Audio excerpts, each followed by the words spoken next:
Okay, so next one is special Pythagorean triplet. So special Pythagorean triplet. So a Pythagorean triplet is a set of three natural numbers a, b, c for which a squared plus b squared equals c squared. For example, 3 squared plus 4 squared equals 9 plus 16, which is 25, which is 5 squared.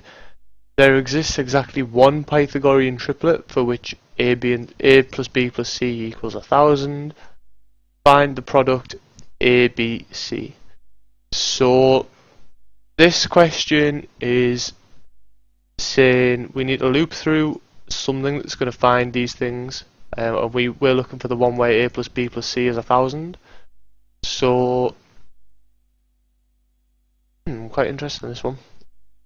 I vaguely remember doing this, but I can't actually remember how I coded it.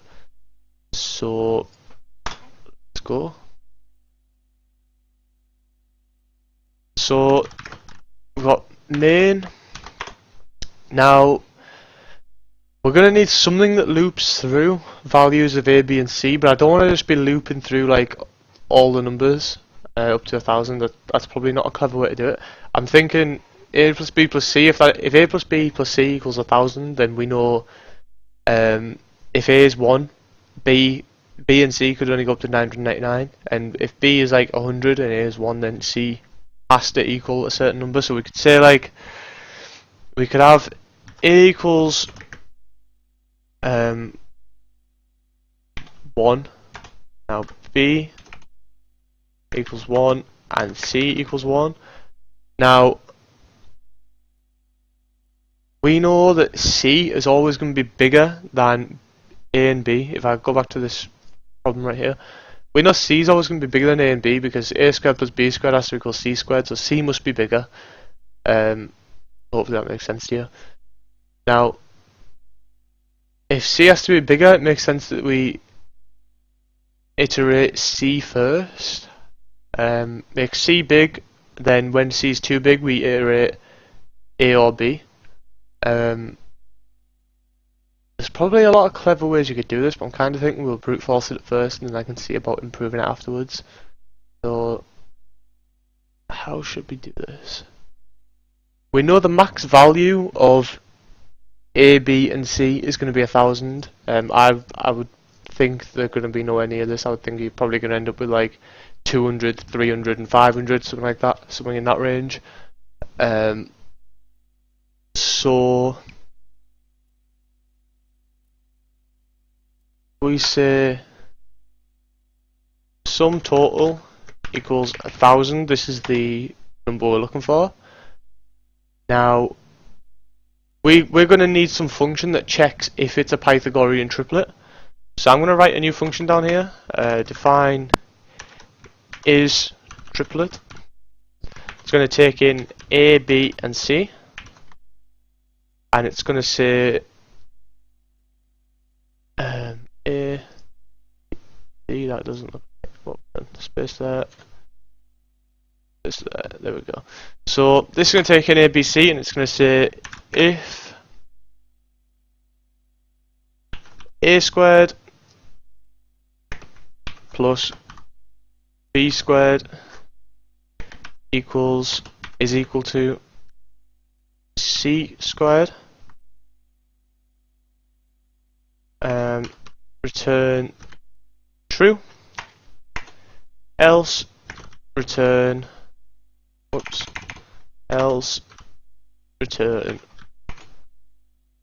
false. Why I'm putting that in brackets. So I kind of prefer them in brackets. What have I done?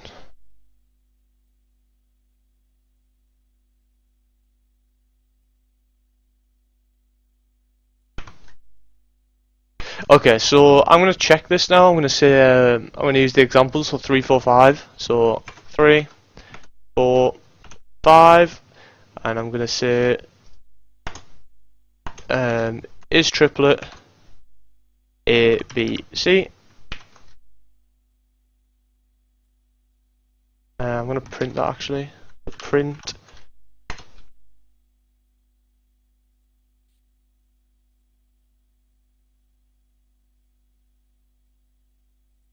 and then we need to call main, so all that. Now run that, and we see true. So if I change this number to 2, I reckon this can be false. So there we go, we see this is working. So we've got something now that's going to return true or false based on is it a triplet. Now all we need now is something to iterate over these numbers and make them all sum to 1000. So what we could do is we could have something that iterates A and B, and then C is just whatever the remainder is. Although that's probably not the best way to do it. I'm thinking, since C always has to be the biggest one, we could do iterate C based on there's probably a lot of clever ways to do this, but I don't know if I want to do them first because it's going to take a bit of thinking about. Kinda tempted to just brute force it. Okay, let's try just brute forcing it. It should also be the easiest to understand. So what we're going to do is we're going to say for A in range sum total. I can get rid of these now, by the way. These don't actually need to be here. For A in range sum total. For B in range sum total. For C in range sum total. If A plus B plus C is equal to sum total, then if is triplet A B C, print A B C, and that there should work. I don't know if this will actually end up finding an answer because it might actually take ages. Interesting, we're finding loads. Let's say there was only one.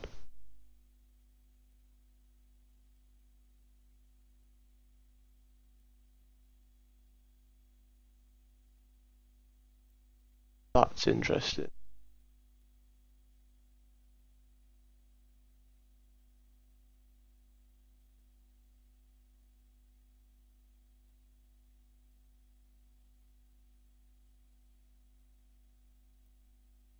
So I think our problem actually, if I cancel this, A here is printed first, so we've got A, then we've got B, and now C is the littlest one. I'm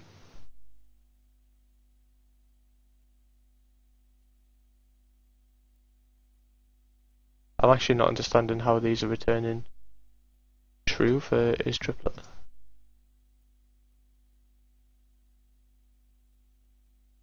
Because if we put like 373 in for A and then 499 in for B and then 128 in for C, I'm not understanding how that returns true.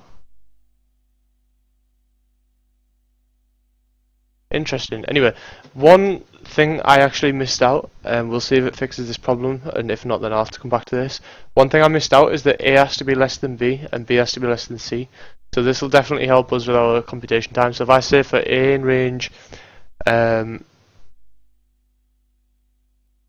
if I do this in reverse, if I make that A and that C, now C is going to be the biggest one all the time, so B is only going to go up to C for B in range C, and now A is only going to go up to B because A can't be bigger than B and B can't be bigger than C. So that there should cut our computation time down a lot and hopefully work. So you see here we just shot out loads of numbers really fast. I might actually have to start these off. Why is this stuck in a loop?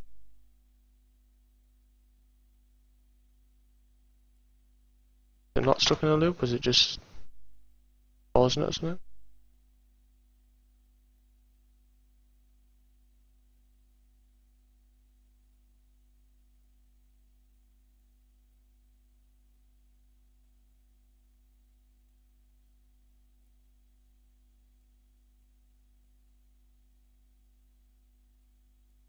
So we do actually have a problem because this is definitely not working as intended. These numbers here aren't a Pythagorean triplet, definitely not. So not sure why turning true when actually false. What I'm going to do here is I'm going to, if it's going to return true, print returning true, and then print out A, B, and C with spaces.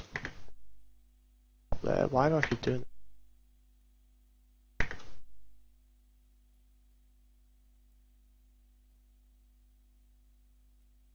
I've done that wrong again. Why is this so hard for me to understand today?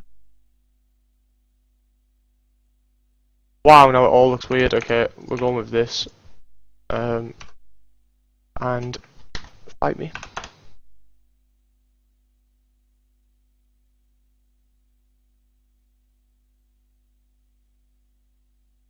So maybe this needs to be in brackets. Let me try that now. Nope. Ah, I know why. Okay, so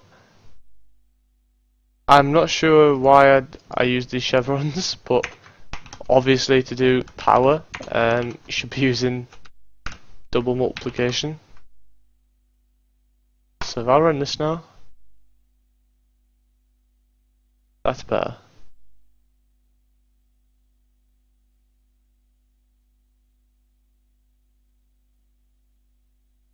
Finished. There we go. Wow, that was painful. Okay, so now once I've found A, B, and C, I want to print out A times B times C, and that there should be our answer. Wow, I can't believe I made that mistake. So you see here 318,750,0,0, and the answer 318,750,0,0. So we did get the right answer. Admittedly, that took a lot longer than it should have. But yeah, hopefully that helped out if anyone was stuck on this problem. There's probably a few improvements you can make, like if we get rid of this, we don't need that anymore. We could probably make improvements in like our selection of A, B, and C, somewhere around here.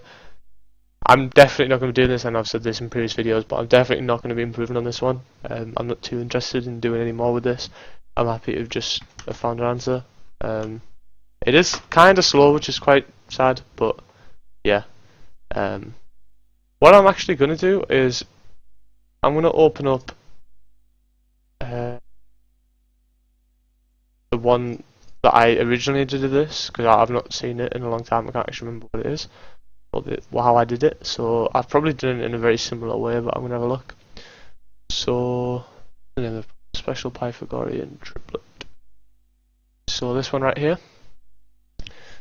So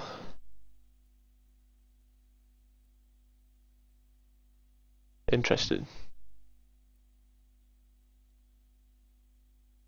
I wonder if this one runs any quicker. What I'm gonna do is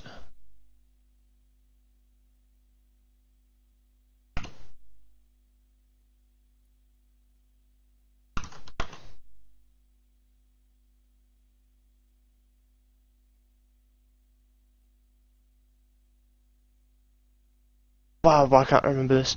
So if I open up a new command window and I get rid of this one, change. Yeah, so you see my command. So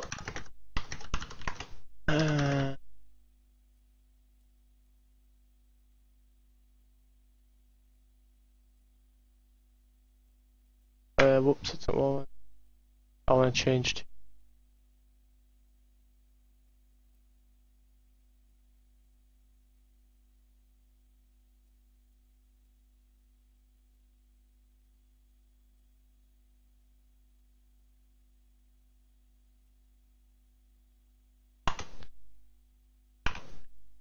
Special Pythagorean Triplet.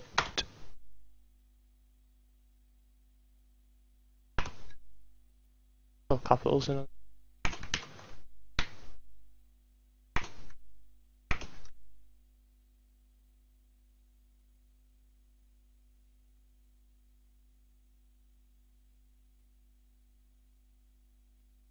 Why is this not working?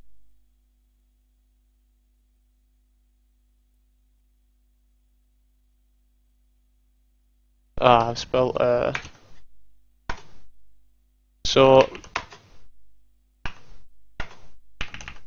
to 1,000. Wow, that was way quicker. So the first way I did it was actually a lot better.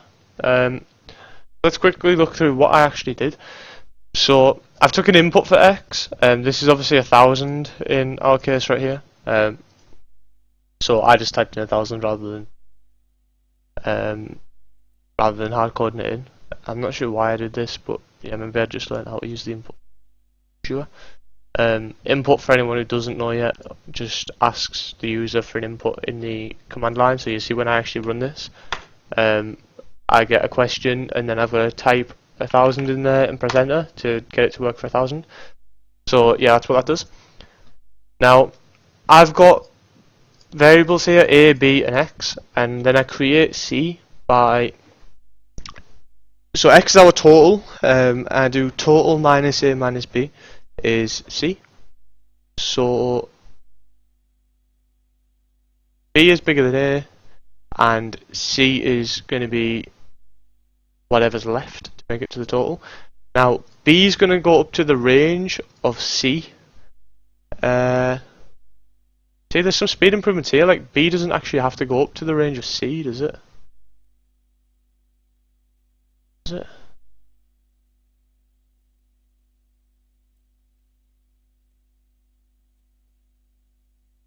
Not sure.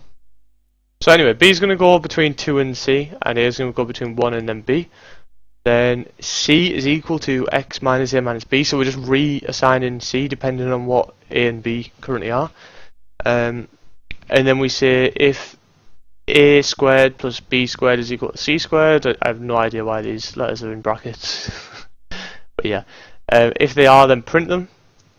Print the product and print what they are.